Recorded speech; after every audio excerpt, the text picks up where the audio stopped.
देखो, होता क्या है इस क्वेश्चन, मतलब ऐसा क्वेश्चन क्या है कि एक आदमी, लेटर सपोज वो यहाँ पे खड़ा है और एक आदमी है जो यहाँ खड़ा है, ठीक है। मान लो इन दोनों के बीच का जो इनिशियल सेपरेशन है वो है 10 मीटर का, 100 मीटर मान लो, ठीक है। अब ये आदमी जो है ये शुरू कर रहा है ही इज इक्वल टू 0 और ए इज इक्वल टू 2 से, और ये आदमी लगातार भी is equal to 5 metre per second से चल रहा है। तो क्वेश्चन मतलब ये पूछता है कि find the time after which they will meet.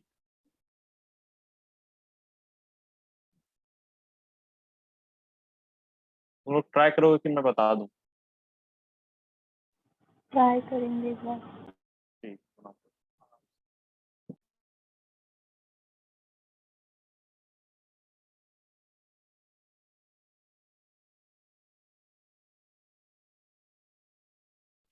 भैया U0 है। हाँ हाँ, U0 है ये।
हुआ?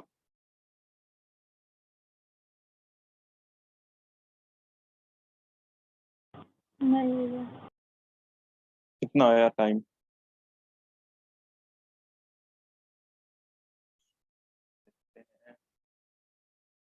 अच्छा, एक ही बताओ, क्वेश्चन में बोल रहा है कि find the time after which they will meet. इसका मतलब क्या होता है कि वो टाइम बताना है हमें जहां वो दोनों फिर से एक दूसरे के सामने हो, मतलब एक साथ हो, पैरेलल हो। तो इसको ऊपर से देखते हैं, चीजों को ऊपर से थोड़ा सा देखते हैं, ज्यादा अच्छा लगेगा। मान लो दो पाथ है तुम्हारे पास, एक पाथ पे वो चल रहा है, दूसरे पाथ पे वो चल रहा है। पीछे वाला आदमी यहाँ है, आगे वाला आदमी यहाँ है। एंड लेटेस्ट सपोज वो कुछ टाइम टी के बाद मिल जाते हैं। Let after time T they will meet. इसका मतलब क्या, आप ये समझते हैं। इसका मतलब टी टाइम के बाद अगर ये आगे वाला आदमी यहाँ है तो पीछे वाला आदमी भी यहीं होगा, सेम ऐसे करके। इसी का मतलब होता है मीट करना। अब क्या रिलेशन मिलना चाहिए? आगे वाला आदमी के पास तो एक्सलेशन है ही नहीं कुछ भी, इसका एक्सलेशन 0 है। अगर नहीं दिया है एक्सप्रेशन तो उसका 0 मान लेंगे, ठीक है। तो इसका मतलब है कि ये मान लो यहाँ से यहाँ तक चला, मान लो इसको x1 डिस्टेंस बोलता हूँ, टी टाइम में ये x1 चल गया आगे वाला आदमी ये, और पीछे वाला मान लो इसी टाइम में x2 चला। मानेंगे क्या, चला ही है। अब बताओ x1 और x2 में क्या रिलेशन है, कुछ रिलेशन दिख रहा है?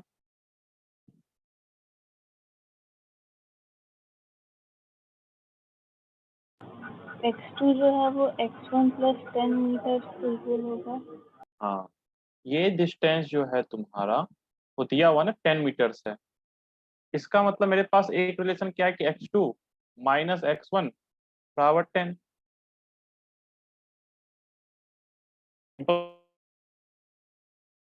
ठीक है, x2 को कैसे निकाल सकते हैं? तो वो एस इक्वल टू यूटी, तो u तो 0 है, x2 को मैं लिख सकता हूँ हाफ इंटू 2, एक्सेशन 2 है इंटू टी स्क्वायर।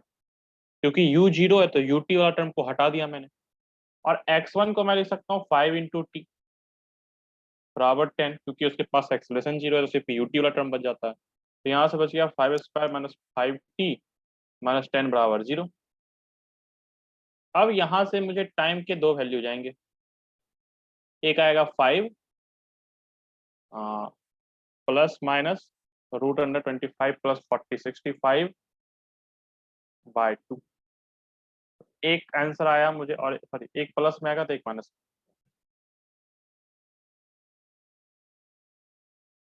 एक प्लस में आया तो एक माइनस में। तो क्या लगता है कौन सा आंसर सही होगा इस दोनों में से? 5 प्लस प्लस वाला। 260 वाला। यानी कि हमारा ये टाइम हो गया, टाइम आ गया हमारे पास। तो तुम लोगों को क्या करना है, जब भी इस टाइप का क्वेश्चन हो, कब मीट करेगा, कब क्या होगा, तो पहले उस चीज को सोचो क्या हो रहा है। उसके बाद एक रिलेशन ढूंढने का कोशिश करो। जैसे यहाँ पे मेरे पास ये रिलेशन था ना, तो मैंने इस रिलेशन को ढूंढा और फिर उसके ऊपर अप्लाई किया। तो रिलेशन ढूंढने की कोशिश करो, क्वेश्चन अपने आप हो जाएगा और कोई दिक्कत नहीं होगा। तुम लोग शायद ये समझ गए होगे कि ये क्यों निकल के आया, एक्सप्लेन करना पड़ेगा मुझे। नहीं भैया, समझ आ गया। समझ आ गया ना कि अगर ये इसका इस तरफ होता, ही 5 के बदले इस तरफ होता, तब वो इस टाइम में मिलते। इसका पॉजिटिव करके, यानी कि मैग्नीट्यूड पॉजिटिव कर लेना। अच्छा, मैंने इसका यू इस तरफ क्यों नहीं किया, आगे वाले का ही पीछे क्यों किया? पीछे वाले का पीछे कर देता और आगे वाले हटा देता। क्योंकि वो यू वहीं पे है, यू मतलब वो चलना वहीं से स्टार्ट कर रहा है। हम्म। अब तुम ही बताओ, एक अगर इधर जाएगा और एक इधर जाएगा तभी मिल पाएगा क्या? बस तो बात है, कभी नहीं। नहीं। नहीं मिलेगी। इसीलिए हम आगे वाले का पीछे किए 5, ना कि पीछे वाले का ए पीछे कर दिया। समझ में आया? चलो अगला क्वेश्चन देखते हैं। अगला क्वेश्चन भी कुछ इस टाइप का ही है। उस क्वेश्चन में क्या है वो देखते हैं। एक पार्टिकल है जिसके पास स्पीड है 10 मीटर पर सेकेंड का, और एक्सेलरेशन है 4 मीटर पर सेकेंड स्क्वायर का। और इसी के साथ एक और पार्टिकल जस्ट इसके बगल में, जिसका आगे की तरफ यू जो है वो है 20 मीटर पर सेकेंड, और एक्सेलरेशन जो है वो है 2 मीटर पर सेकेंड स्क्वायर। तो फाइंड करो टाइम और पोजीशन, दोनों प्राप्त करना है। Find time and position. तो ए बोल दो, पार्टिकल ए, और इसको B, where particle A and B will meet again. क्योंकि अभी तो मीट हुआ ही है, अगेन करने का तो फिर से कब मिलेगा।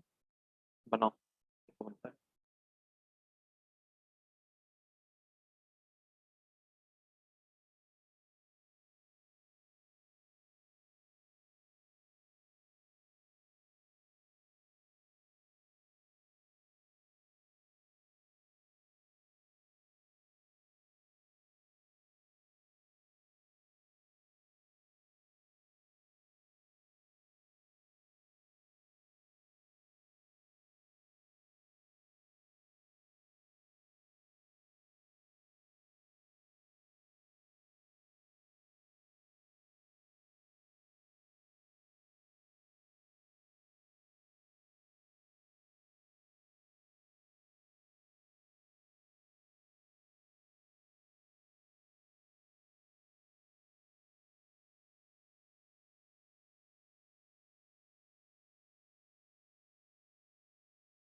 हुआ?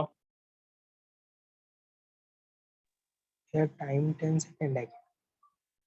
टाइम 10 सेकंड है क्या, तो करके पता चलेगा आपको। टाइम 10 सेकंड तो है, बात तो सही है तुम्हारी। भैया पोजीशन 300 मीटर है। सही है। देखो मेरे ख्याल से इसमें मतलब सबसे हो जाएगा कि मुझे बताना पड़ेगा, ये बोलो क्या आगे बढ़ जाए। बता दीजिए भैया। बता दीजिए देखो फिर से केस वही भैया, होगा। बता दीजिए। हाँ हाँ,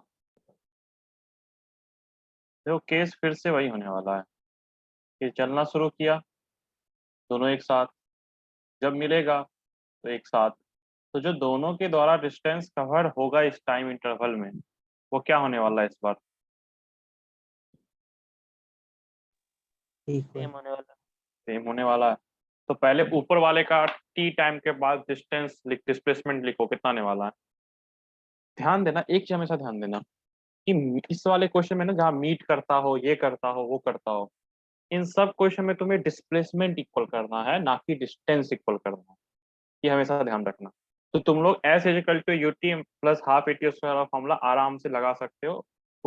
अचानक से दिमाग में इस बात को मत ले आना कि यार ये तो डिस्प्लेसमेंट का था, हम लोग डिस्टेंस इक्वल करते थे क्या, नहीं, हम लोग डिस्प्लेसमेंट ही इक्वल करते थे, ये ध्यान रखना। तो direct S is equal to U T plus half A T लगाया जा सकता है। तो पहला पार्टिकल के लिए डिस्टेंस कितना आ जाएगा, 10t plus half into 4t square. दूसरे वाले के लिए कितना आ जाएगा, 20t plus half 2t square. यहाँ इसको सॉल्व करो, टाइम तुम्हें आ जाएगा 10 सेकेंड। अब किसी भी एक इक्वेशन में, इस दोनों में से किसी में भी एक 10 को पुट कर दो, तो तुम्हें यहाँ से x निकल के आ जाएगा, दैट इज 300 मीटर।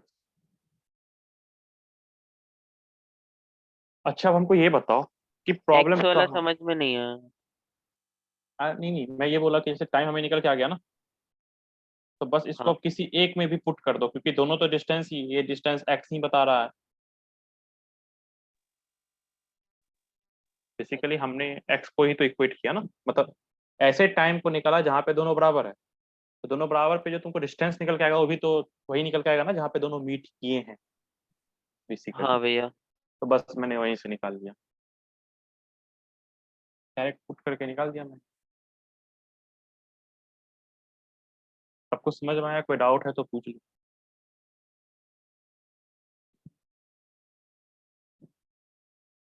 चलो आगे बढ़ते हैं, फिर एक और क्वेश्चन करो।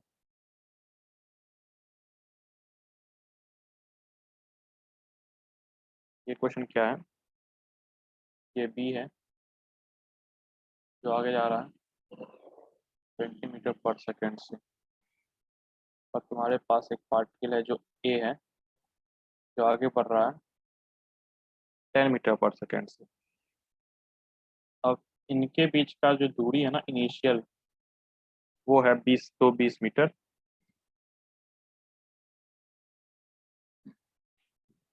ए है इसका 2 मीटर पर सेकेंड स्क्वायर का, और इसका ए है 4 metre per second square. Question क्या है कि B starts motion 2 second after A, यानी ए के शुरू करने से 2 सेकेंड पहले, बाद में सॉरी बाद में बी शुरू किया है। Find position where B will catch A, find position where B will catch A. इसका मतलब क्या है? अब तुम लोग बोलोगे भैया पोजीशन कहाँ से निकालेंगे, हो सकता है कोई ए के शुरू के पॉइंट से निकाल ले, कोई बी के शुरू के पॉइंट से निकाल ले। तो तुम लोग कोई भी एक पॉइंट मार्क कर दो, जैसे इसको बोलो 1 पॉइंट जहाँ से ये शुरू कर रहा है, या इसको बोलो 2 पॉइंट जहाँ से ये शुरू कर रहा है। चाहे तो तुम 1 से डिस्टेंस निकाल दो या 2 से डिस्टेंस निकालो, तुमको जहां से मर्जी है तो वहां से डिस्टेंस निकाल के ये बता दो कि कहाँ पर करना है। क्वेश्चन में फिर समझा देता हूँ। तुमको ए और बी का सब कुछ दे रखा है, बट अंतर क्या है कि ए के शुरू होने के 2 सेकेंड बाद अपना मोशन बी शुरू करता है, बी और ए एक साथ शुरू नहीं कर रहा है। तो पूछ रहा है कि बी कब ए को कैच करेगा, ठीक है, और इन दोनों के बीच का इनिशियल सेपरेशन 20 बनाओ।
हुआ?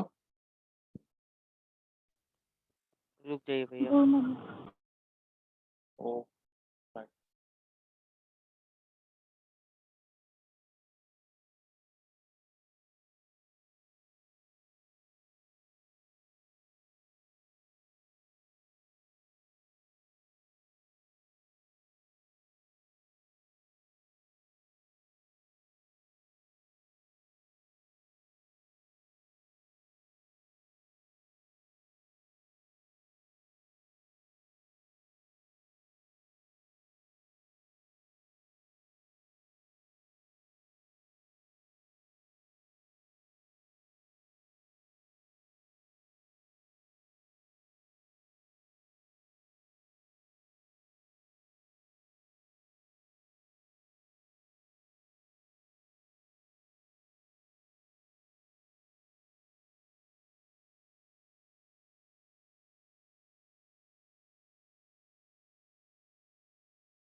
हुआ?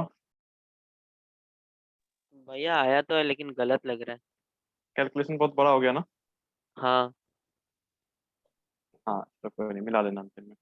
ये क्वेश्चन में कैलकुलेशन बहुत बड़ा है। चलो, देखते हैं।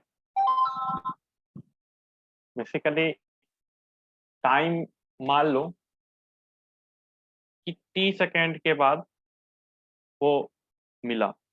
अब यहाँ ध्यान से समझना एक चीज, दो अलग अलग पाथ फिर से एक बार बना लेते हैं। ये पहले 20 मीटर आगे था और ये यहाँ पे है, तो बी जो है मेरा पीछे है और ए मेरा आगे है जो कि 20 मीटर है। अब मानो कि let T time after the start of motion of किसका करे बोलो?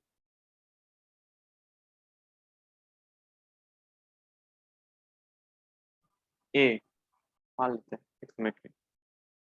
Late T time after start of motion of A, B will catch it. अच्छा तो मानो यहाँ के कैच कर लिया, इसको x1 मान लो, इसको x2 मान लो, तो फिर से तुम लोग को दिखा होगा कि x2 माइनस x1 बराबर 20 आ गया। नाउ x2 को क्या लिखा सकता है? u कितना है 20, t minus 2 plus half, a कितना है 4, t माइनस 2 का स्क्वायर। ये t माइनस 2 का स्क्वायर क्यों कर रहा हूँ समझ में आ रहा है? क्योंकि हाँ भैया। अगर a t चला है तो b a से 2 सेकंड पीछे शुरू हुआ, मतलब पहले बाद में शुरू हुआ, तो वो t माइनस 2 ही चला, इसलिए मैंने t माइनस 2 माना। उसके बाद 10t plus half into 2 into T square is equal to 20। अब ये सॉल्व करना पड़ेगा, चलो सॉल्व करते हैं। 20t minus 40 plus 2t square minus 8t plus 8 minus 10t minus T square बराबर 20। This is equal to T square plus 2t minus 50 कितना होगा 2 इजिकल टू 0 ही ना। चेक कर लेते हैं एक बार।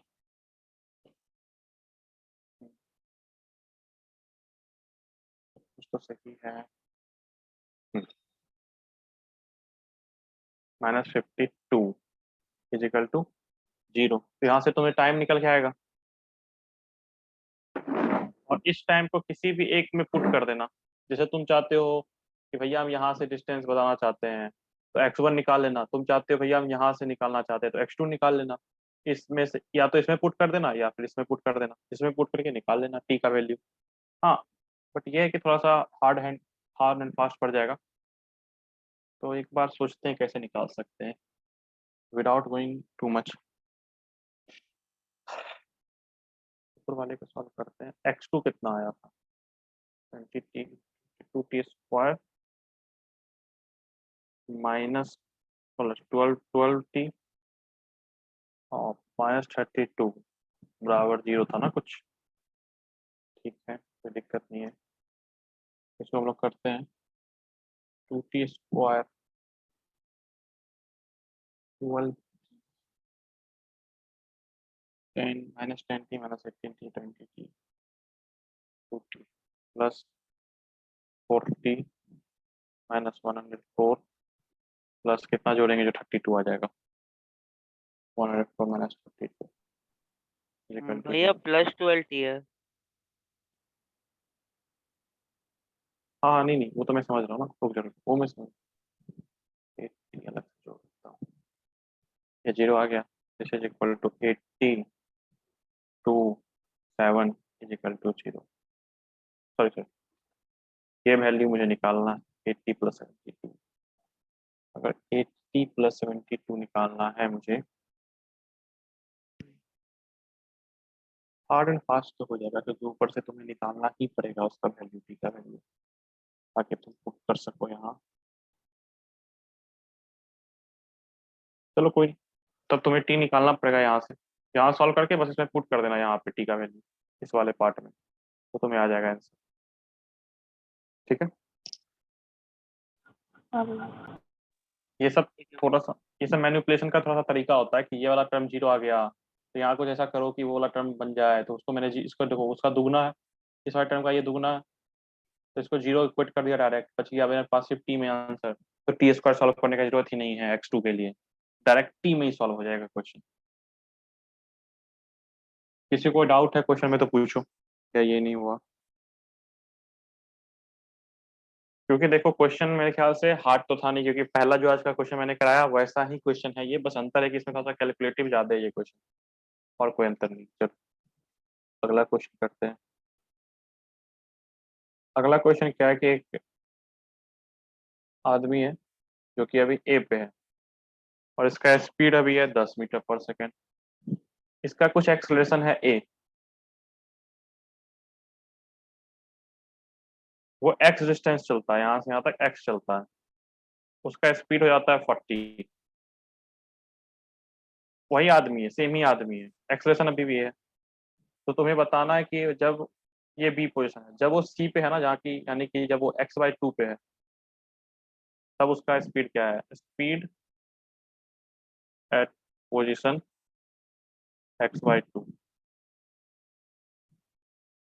यानी कि जब आदमी अपने इस मोशन के यानी ए से बी के वाले रास्ते के बीच में सी में, तो उसका स्पीड क्या है, through out the motion acceleration constant है, पूरे मोशन के दौरान एक्सेलरेशन कांस्टेंट ही है, चेंज नहीं आया उसके अंदर। बनाओ देखो बनता है।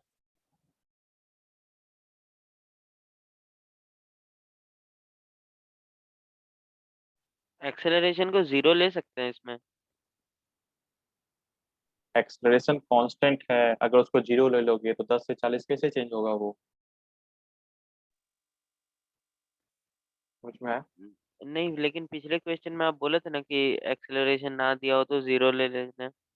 अरे एक्सेलरेशन पे अगर कोई टिप्पणी ना की गई हो तो, अभी तो हम बोल रहे हैं ना एक कांस्टेंट है, और सिंपल सा बात है कि अगर एक कांस्टेंट तुम 0 मान लोगे तो ये 10 से 40 में चेंज ही नहीं होगा। तो थोड़ा सा वहां पे अपना यूज भी कर लो, मतलब अपना देखना भी पड़ेगा तुम्हें वो किस टाइप का है। तो थोड़ा सा अपना वो कॉमन सेंस भी वहां पे लगाना, ये नहीं कि भैया बोल दिया बस क्लिक करके आ जा, नहीं। मैं तब बोल रहा हूँ जब कुछ बोला ही गया नहीं वो ए के बारे में, लेकिन क्वेश्चन को देखो ध्यान से कि क्या हम ए पे कमेंट कर सकते हैं, अगर उस टाइप का केस है तो, नहीं तो उसको जीरो मान। ठीक है। हाँ भैया। ओ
आया।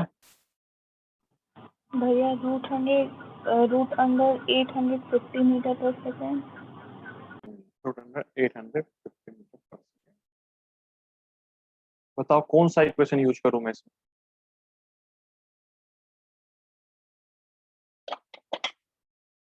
क्या लगता है? थर्ड। ठीक है। उससे पहले एक गौर करो ना, मेरे पास ए दिया हुआ है ना मुझे एक्स दिया हुआ है, यानी दोनों वेरिएबल हैं। तो मुझे कुछ ऐसा करना पड़ेगा कि मैं दोनों को ही इलिमिनेट कर दूं। तो मुझे एक चीज तो पता है ना कि V square equal to you square plus 2ax। B पे मेरे पास 40 का स्क्वायर आएगा माइनस 10 का square is equal to 2 into A into X. C पे मान लो वेलोसिटी भी हो गया एक समय के लिए, मान लो स्पीड।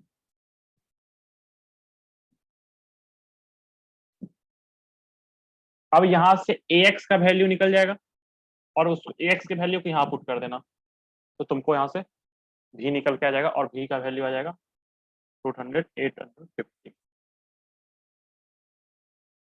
समझ में आया? हाँ भैया। किसी को कोई डाउट हो तो पूछ लो। अब देखो एक थोड़ा सा कॉन्सेप्ट है, वो कॉन्सेप्ट क्या बोलता है, जैसे हम लोगों ने एवरेज वेलोसिटी निकालने का एक फॉर्मूला देखा था ना, that is displacement, total displacement by time. ठीक है। एवरेज वेलोसिटी का फॉर्मूला क्या था? Total displacement by total time, ऐसा बोलूं तो चलेगा। ठीक है। इफ इफ ध्यान रखना, इफ एक्सलरेशन इज यूनिफॉर्म, अगर एक्सलरेशन यूनिफॉर्म है तो एक चीज मैं कह सकता हूं ना कि भी एवरेज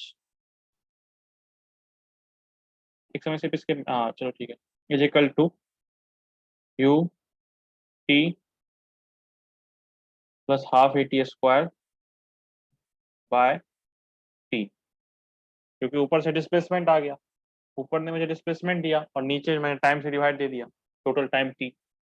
तो टी को टी से काटो तो क्या बचता है, U plus A T by two, ठीक है यही बचा।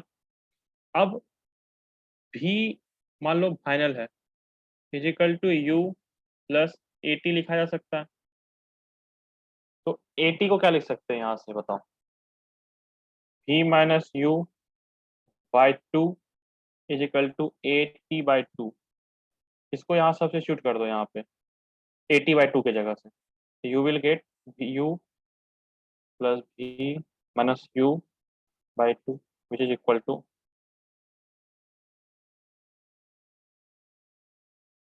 और ये फॉर्मूला बहुत ही तगड़ा फॉर्मूला है, अच्छे अच्छे जगह पे काम करेगा ये क्या बोलता है मैं बताता हूँ, देखो ये आखिरकार बोलना क्या चाह रहा है। जैसे अगर कोई ऐसा मोशन हो ना, ऐसा मोशन जिसमें कि ये चीज हो, एक्सेलरेशन इज यूनिफॉर्म, कोई भी ऐसा मोशन है जिसमें एक्सेलरेशन यूनिफॉर्म है, जरूरी नहीं रेक्टिलिनियर ही हो, स्ट्रेट पाथ ही ना हो, 2 डायमेंशन में हो, 3 डायमेंशन में हो, कोई भी डायमेंशन में मोशन हो रहा हो, लेकिन अगर एक्सेलरेशन यूनिफॉर्म है तो तुम किसी पार्टिकुलर मोशन इंटरवल के बीच का जो एवरेज वेलोसिटी है ना, वो डायरेक्ट हम ये बोल सकते हैं final velocity plus initial velocity by two, this is the average velocity simply. Average velocity निकालने के लिए हम वो नहीं करेंगे टोटल डिस्प्लेसमेंट निकाले फिर टाइम निकाले फिर एवरेज वेलोसिटी निकाले, नहीं, अगर एक्सेलरेशन यूनिफॉर्म है तो डायरेक्ट एवरेज वेलोसिटी निकल जाएगा initial velocity plus final velocity by two, simple सा ही होगा, समझ में आया? हाँ भैया। हाँ बट केयरफुल रहना इस फॉर्मूला का यूज करते समय, एक्सप्रेशन का यूनिफॉर्म होना जरूरी है, कहीं भी नहीं लगा सकते इस फॉर्मूला को। इसलिए कभी कभी क्या होता है ना कि क्वेश्चन हार्ड हो जाता है तो बच्चा को लगता है कि शायद हो सके उसी से बन जाता हो इसलिए क्वेश्चन आसान हो, नहीं, अगर कोई क्वेश्चन में एक्सप्रेशन यूनिफॉर्म है नहीं है तो इसको गलती से मत लगाना, तब हमारे पास जो तरीका है टोटल डिस्प्लेसमेंट बाय टाइम वही लगाना, उसके अलावा हमें कुछ नहीं सोचना है, ठीक है। अब एक नया टॉपिक है, वो है मोशन अंडर ग्रेविटी। बेसिकली हम लोग इसमें ग्रेविटी वगैरह को नहीं समझेंगे, सिर्फ ये समझेंगे कि मोशन अंडर ग्रेविटी का काइनेमेटिक्स क्या है। मैं जब पहला दिन तुम लोगों को पढ़ाया था ना, सबसे पहला दिन यही पढ़ाया था,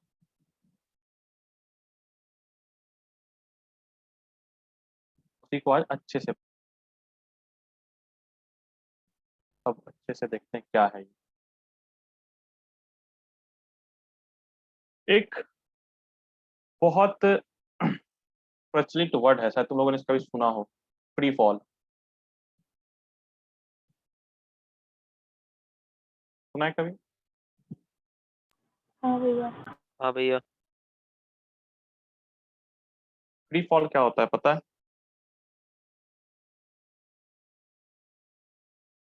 अरे या तो पता होगा या नहीं होगा, तो हाँ या ना।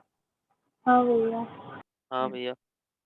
मेरे ख्याल से फ्री फॉल तब उस मोशन को कहते हैं जहां पे कि कोई बॉडी पे लगने वाला फोर्स सिर्फ और सिर्फ ग्रेविटी होता है, अर्थ का बेसिकली बात अभी कर रहे हैं, अर्थ के सिस्टम का। तो अगर कोई बॉडी पे लगने वाला फोर्स सिर्फ और सिर्फ ग्रेविटेशनल पुल है अर्थ के द्वारा, उस ग्रेविटेशनल पुल में जो मोशन हो रहा होता है ना बॉडी का, that is known as free fall, यानी कि बॉडी को छोड़ दिए हैं और कोई फोर्स नहीं लग रहा उस पर सिवाय ग्रेविटी को छोड़ के, तो वैसे मोशन को कहेंगे free fall. Only gravitational pull of earth on given particle under observation. जिस पार्टिकल को हम लोग ऑब्जर्व कर रहे हैं, अगर उस पर सिर्फ और सिर्फ ग्रेविटेशनल पुल बाय अर्थ ही लग रहा है तो उसको हम लोग बोलते हैं फ्री फॉल, ये ध्यान रखना। अब क्या करना है, कुछ कुछ टर्मिनोलॉजी है जिसको हम लोग समझेंगे। जैसे सबसे पहला चीज, अगर किसी बॉल को फेंकते हैं ऊपर, डायरेक्ट ऊपर विथ यू, एक्सेलरेशन हमेशा जी नीचे रहेगा। जी का वैल्यू अगर ना दिया हो तो जनरली हम लोग 10 मान लेते हैं, लेकिन अगर दे दे 9.8, 9.8 ही मानना है, ये ध्यान रखना। अगर किसी बॉडी को ऊपर की तरफ थ्रो कर दिया जाए, ऊपर की तरफ, ठीक है, तो सबसे पहला हमारे पास क्वेश्चन आता है what is H max. H max मतलब कि मैक्सिमम कितना हाइट तक वो जाएगा। तो कैलकुलेट कर सकते हो क्या कि कितना मैक्सिमम जाएगा? हाँ भैया। चलो करो कैलकुलेट, कितना जाएगा। यू दे रखे हैं, जी दे रखे हैं, बताओ।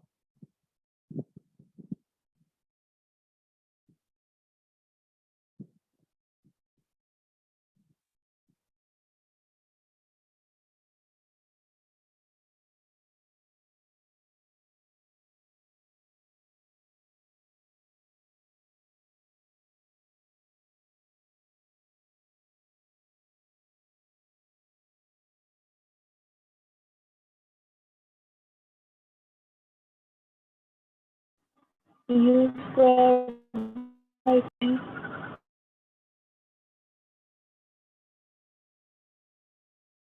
हाँ सही है, यू स्क्वायर बाय 2g, यानी कि तुम कितना तेज फेंक रहे हो, बाय 2g। अच्छा, अब ये कैसे निकल के आया? तो मैंने पहला दिन इसको बस समझाया था ना कि ये जब ऊपर जाएगा जाएगा जाएगा जाएगा, एक समय ऐसा आएगा जहाँ ये रुक जाएगा, एक समय ये ऐसा आएगा जहाँ रुक जाएगा, और रुकने के बाद फिर ये नीचे आना शुरू कर देगा। तो जहां पे रुका, शुरू से लेके वहां तक का डिस्टेंस ही तो मैक्सिमम हाइट कहलाएगा। तो हम डायरेक्ट लगा लेते हैं ये formula, v square equal to you square minus 2gh। Minus क्यों लगाए? क्योंकि हमने नीचे का डायरेक्शन को निगेटिव मान लिया है, तो जी नीचे लग रहा है। अब भी जो है वो मैक्सिमम हाइट पे जाके 0 हो जाएगा, ये ध्यान रखना। क्योंकि मैक्सिमम हाइट पे जाके बॉल रुक जाएगा, तभी तो फिर वो नीचे लौट के आएगा ना। जहां पे बॉल रुका उसके बाद नीचे आएगा। तो भी को 0 कर देंगे, तो यू स्क्वायर को इधर ले आओ, तो 0 से ये से कट गया, दिस इज इक्वल टू 0 था, which implies that h is equal to you square by 2g। तो यू स्क्वायर बाय 2g जो है वो हमारा मैक्सिमम हाइट है जो बॉल जाएगा ऊपर, अगर हम लोग इसको यू स्पीड से थ्रो करेंगे तो। अच्छा, अब एक चीज गौर करते हैं कि ये फॉर्मूला सही है क्या। एक तो इसको करने का तरीका होता है डायमेंशनल एनालिसिस, वो तो चलो वो बाद में सीख लेंगे, बट एक बार अपने खुद के इंट्यूशन से सोचते हैं क्या ये फॉर्मूला सही है। जैसे कभी किसी, जैसे तुम्हारे हाथ में कुछ भी है ना, कुछ भी अगर हो तो उसको धीरे से फेंको ऊपर, तो देखो एक बार उसको थोड़ा सा और जोर से फेंको, तो देखो क्या वो पिछले वाले केस से ऊपर जा रहा है या नहीं। एक बार करके देखो, ज्यादा ऊपर मत फेंक देना। हाँ भैया। जा रहा है। हाँ भैया। इसका मतलब एक चीज तो तुम लोग गौर कर रहे हो ना कि तुम लोग जितना ज्यादा यू दे रहे हो उतना ज्यादा हाइट ऊपर जा रहा है, ठीक है। हाँ भैया। और फॉर्मूला भी तो हम लोग को वही बोल रहा है ना कि जितना ज्यादा यू होगा, जितना ज्यादा यू होगा उतना ही ज्यादा एच मैक्स होगा, ठीक है। अब देखो जी वाला जो नीचे टर्म आया उसको तो तुम लोग नहीं कर सकते हो अपने अथी पे रखे, क्योंकि जी तो तुम लोग चेंज कर नहीं सकते। लेकिन खुद सोचो, अगर कोई चीज ऊपर जा रही हो और कोई चीज बहुत जोर से उसको नीचे खींचे, और कोई कभी उसको हल्के से नीचे खींचे, तो सिंपल बात है ना कि अगर तुमको कोई छोड़ दे तो तुम लोग बहुत दूर चल जाओगे, अगर कोई पकड़ के खींच, मतलब पकड़ के रोके रखे तो लोग बहुत कम दूर जाओगे। जैसे टग ऑफ वार कभी खेले हो? हाँ भैया। हाँ भैया। उसमें क्या होता है कि रस्सी एक तरफ से पकड़ा होता है, दूसरा अपोनेंट जितना जोर से पकड़ा होता है तुम लोग उतना कम पीछे जा पाते हो ना। तो सिंपल बात है कि जो जितना जोर से तुम्हें, तुम्हारे मोशन के अपोजिट, तुम चाहते हो कि टग ऑफ वार में अपनी तरफ जाए, लेकिन तुम्हारा अपोनेंट तुम्हें उसके तरफ खींचता है, तो तुम्हारे मोशन की अपोजिट फोर्स ये एक्सेलरेशन है ना तुम्हारा, तो जितना तुम्हारा पीछे का एक्सेलरेशन है उतना तुम पीछे कम जा पाते हो, ठीक है। इसका मतलब क्या है कि नीचे की तरफ, क्योंकि जी नीचे की तरफ है, जितना ज्यादा जी का वैल्यू होगा उतना ही ज्यादा तुम्हारा you square sorry H max क्या होगा, कम होगा। जैसे अगर तुम जुपिटर पे जाके फेंकोगे ना ये चीज, या ये बॉल को उतना स्पीड से, तो वो कम जाएगा एज कम्पेयर टू अर्थ पे। वही लेकिन तुम मून पे जाके फेंकोगे तो वो ज्यादा दूर जाएगा एज कम्पेयर टू यहाँ। वही सन पे जाके फेंकोगे ना तो शायद जल जाओ, इसलिए सन का मत सोचना। दूसरा हम लोग एक नया टर्म डिफाइन करेंगे, that is time of accent. मैंने पहला दिन भी बताया था इसके बारे में, आज भी बताता हूँ। Time of accent, time of accent मतलब ऊपर यहाँ जाने का टाइम। हाँ ऊपर जाने का समय, ऊपर जाने का समय।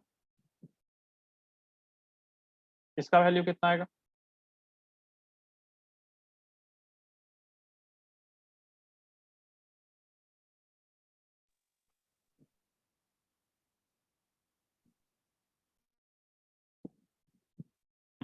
U/G।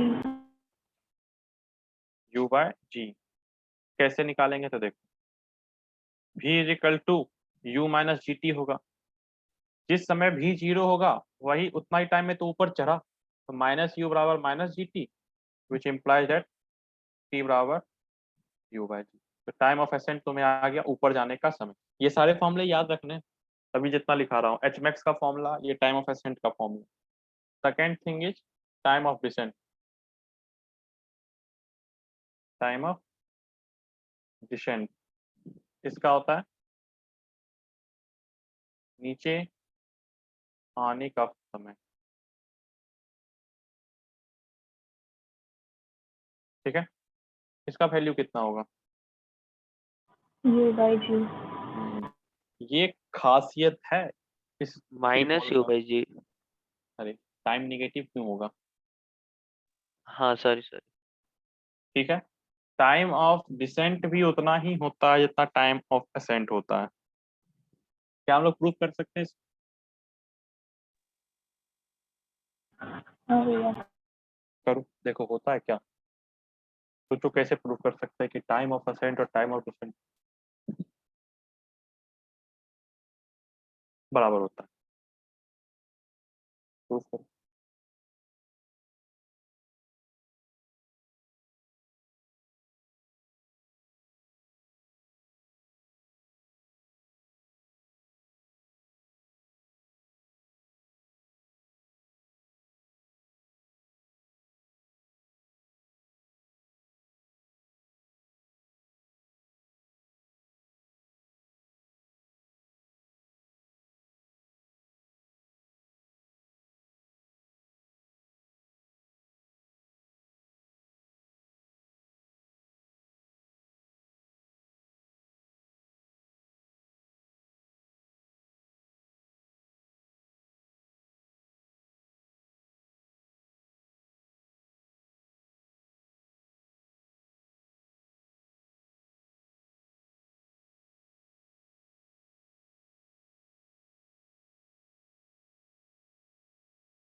हुआ प्रूफ?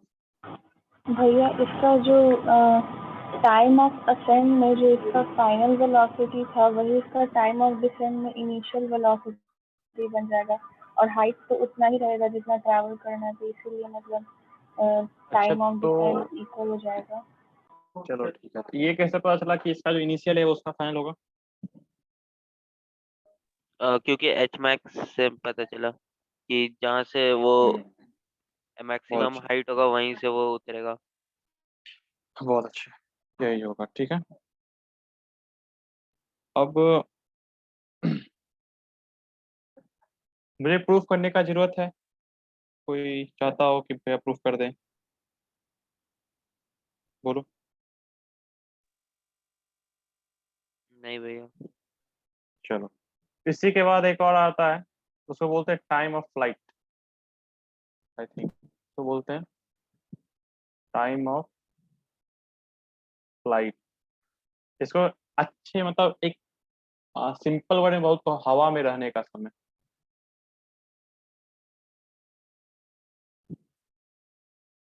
मतलब कि कितना देर वो हवा में रहा, टाइम ऑफ फ्लाइट मतलब वो कितना देर हवा में रहा। तो कितना देर हवा में रहा, time of ascent plus time of decent.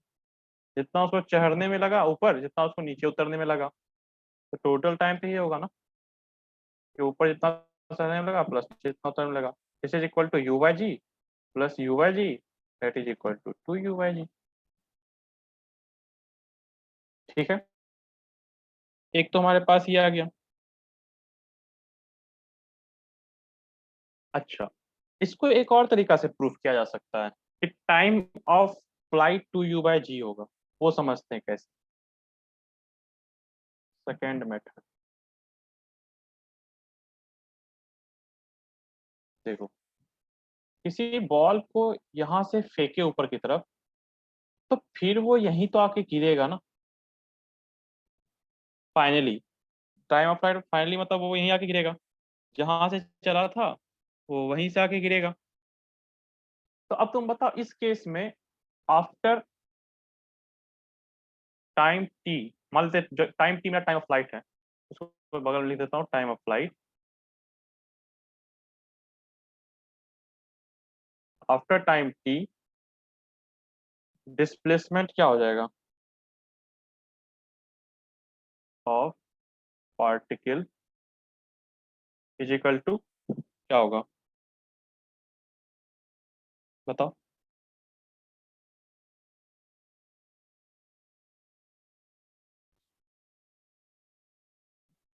सोचो, जहां से वो चला वहीं पहुंच Zero. गया तो हाँ जीरो।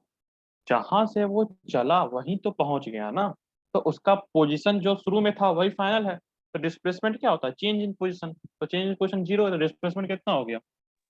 जीरो। इसको मैं लिख सकता हूँ क्या, U T minus half G T square, क्योंकि मैंने फेंका था इनिशियली यू ऊपर और जी था नीचे, इजिकल टू जीरो। तो यहाँ से टी क्या आ गया, टू यू बाई जी। तो देखो एक और तरीका हो गया ना टाइम ऑफ फ्लाइट को करने का।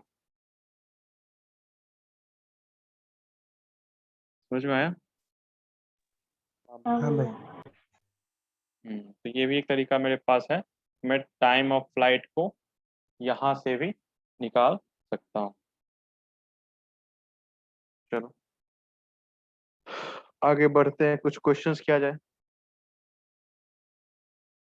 क्वेश्चन नंबर पहला है कि तुम्हारे पास एक बिल्डिंग है जो कि 50 मीटर का है, और उसके छत पे यानी ऊपर से एक बॉल को थ्रो किया गया ऊपर की तरफ, जो कि 10 मीटर पर सेकेंड से ऊपर की तरफ। यहाँ से एक्सेलरेशन नीचे की तरफ जी मान लो, यानी तुम्हें आंसर जी को 10 मान लेना। तो पूछता है कि find time after which it will hit the floor, find the time after which it will hit the floor.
हुआ?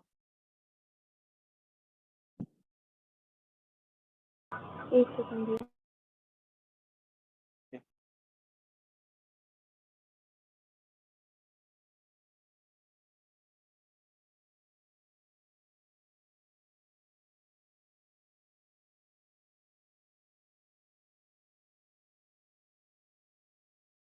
भैया 5 सेकंड। 5 सेकेंड्स? 5 तो नहीं होगा इसका। वैसे किया क्या ये बताओ। आपका S is equal to UT plus half GT square वाला फॉर्मूला लगाया। ठीक है, उसमें एस को क्या रखा? 50। चलो 50। उसके बाद उसके बाद 10T। यही गलती हो गया ना, ये नीचे की तरफ 50 है, ये ऊपर की तरफ 10 है, तो एक को निगेटिव रखना पड़ेगा तुम्हें, किसी एक को। अब समझ में आया? हाँ भैया। तो ये होगा तुम्हारा, यहाँ से तुम्हें सॉल्व करने के बाद टाइम आ जाएगा तुम्हें, क्या हो जाएगा तुम्हारा टाइम। समझ में आया? हाँ भैया। चलो, तो ये -50 ध्यान रखना, रखने का -g/2, ऐसे ही ये क्वेश्चन हो जाएगा आराम से। इसमें कोई टाइम ऑफ फ्लाइट वगैरह नहीं लगाना था, अगर लगा दिए तो कोई दिक्कत नहीं। वो भी एक तरीका है, उससे भी आप एक तरीका से कर सकते हो। अच्छा, इसमें दो सॉल्यूशंस निकल के आएंगे ना, एक तो 1 + √अंडर, एक 1 - ये आंसर किस चीज के लिए होगा?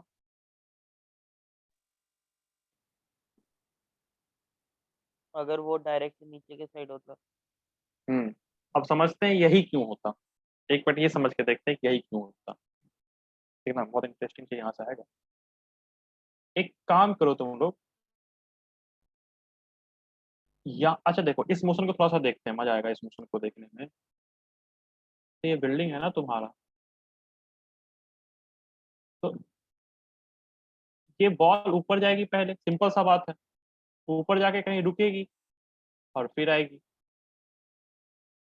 ठीक है, अब क्या है ना कि ये वाला जो मोशन यहाँ से शुरू होकर यहाँ पे, जो यहाँ तक का मोशन, ऊपर जाने से यहाँ तक का मोशन, इसका टाइम पता है कितना लगेगा यहाँ से यहाँ तक, ये पूरा मोशन करने में, यहाँ से यहाँ तक का मोशन करने में?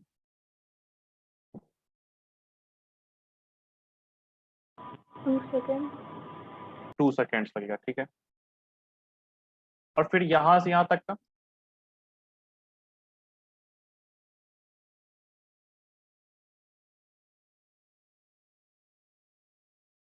चलो मैं बताता हूँ, देखो। हाँ बोलो, बोलना है किसी को?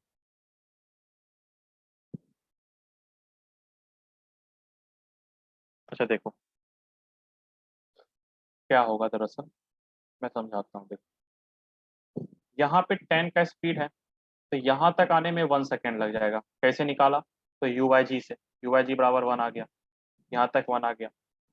अब यहाँ से यहाँ तक जाने में कितना टाइम लगेगा ये सोचना है।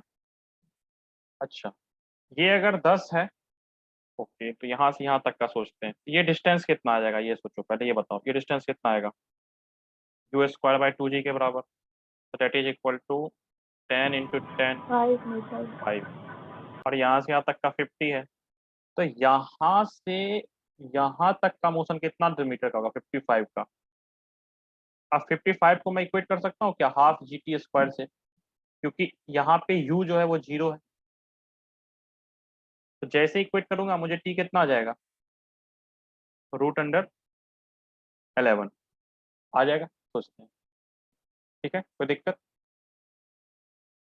नहीं भैया। नहीं तो भैया। यहाँ पे तुम्हें, इसलिए अब तुम्हें क्या आया 1 + √11, क्योंकि 1 सेकेंड ये जाने में लगा और फिर यहाँ से आने में √11 सेकेंड लगा। ठीक है, अब ये जो तुम्हें एक और आंसर आया ना, डेट इज √11 - 1, उसका मैग्नीट्यूड ले लेता हूँ मैं, क्योंकि आया होगा 1 - √11, लेकिन मैं उसको पॉजिटिव ले रहा हूँ।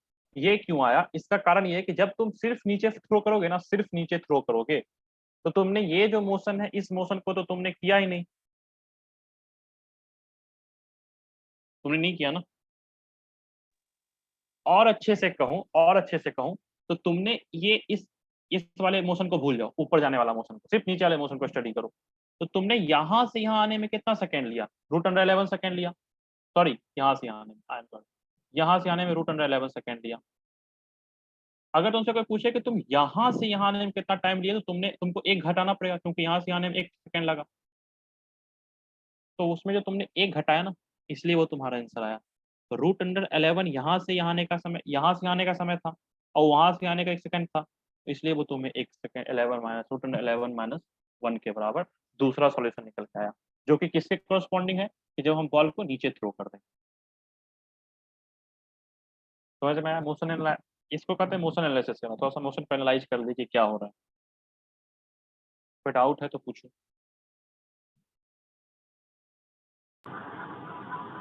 भैया हम लोग ऐसा नहीं कह सकते कि जैसे मतलब अगर टाइम में हम लोग थोड़ा पहले से ऑब्जर्व करते इस बॉल को, तो जो हम लोग का जो माइनस वाला आंसर आता है कि उस टाइम को बताता है जब मतलब हम लोग पहले से जब ऑब्जर्व किए, तो उस टाइम पे ये बॉल उसी पोजीशन पे मतलब फ्लोर पे होता है।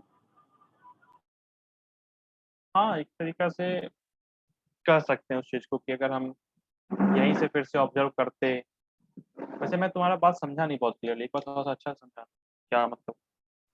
मतलब अगर हम लोग टाइम में पहले से इस बॉल को ऑब्जर्व करते थोड़ा टाइम पहले से, तो ये माइनस वाला टाइम हम लोग को वो बताता कि पहले से ही ये बॉल फ्लोर पे तब था।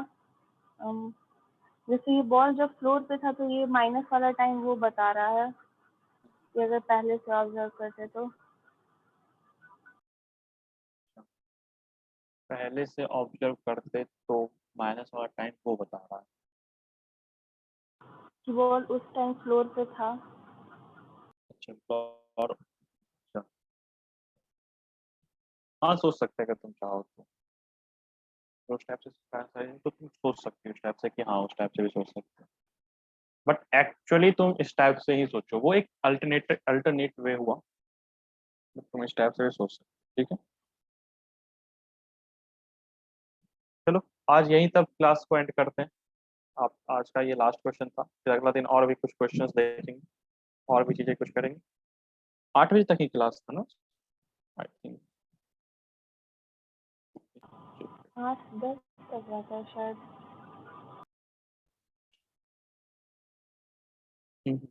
8-10 तक है। चलो कोई नहीं, आज यहीं पे एंड करते हैं। ठीक है, आज मुझे थोड़ा सा 8 बजे से कुछ काम है, तो मैं आपको PDF सेंड कर देता हूँ। बाद बाकी हम लोग कल नहीं, हम तो ट्यूसडे को मिलेंगे ना।